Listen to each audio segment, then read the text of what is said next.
Abdullah ibn Masud, talking about the good character and how a Muslim should have good character, he mentioned a number of matters which every Muslim he should have. And from amongst them, he mentioned al-ta'a and al-dhikr. Al-ta'a and al-dhikr, what do they really mean? Because many people, they confuse al-ta'a as just merely being obedience.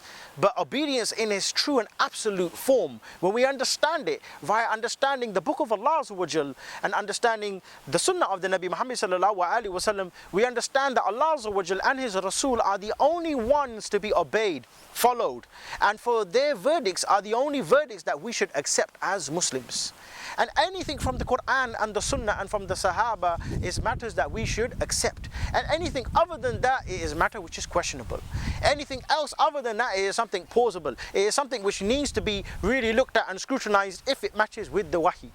And in fact, Imam Shafi, he said very nicely, he said, anything which matches with Islam, it is kufr.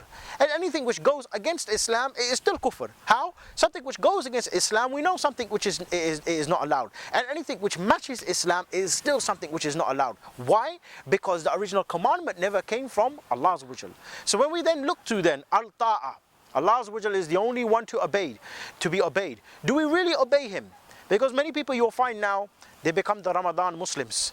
They fast inside the month of Ramadan. They'll pray in the month of Ramadan, and they'll grow their beard in the month of Ramadan. And the sister, she'll wear the hijab in the month of Ramadan and the jilbab, and they'll stay away from whatever haram and whatever it is that they used to do, and Allah knows best what that is. But then when the day of Eid it comes, it becomes the day of feasting, the day of meeting the friends, the day of meeting the family, and then after that, everything goes out of the window. Everything completely changes, and he goes back exactly to square one.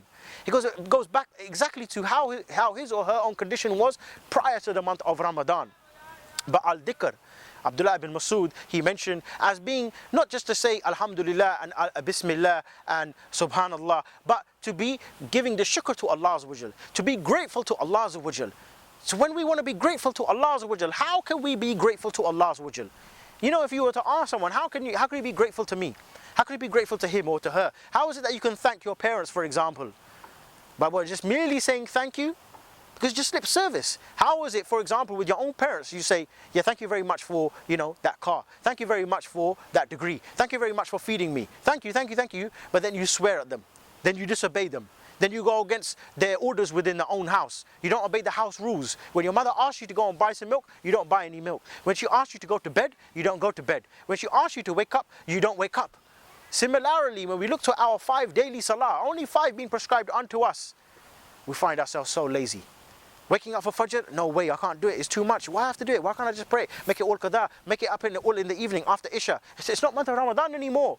But is that the true dhikr? Is that the true ta'a? So to keep it short, al-ta'a and al-dhikr, 2 qualities which we need. May Allah give us a tawfiq in order to have this practicing of Islam, this istislam, complete submission to Allah by ta'a and true dhikr.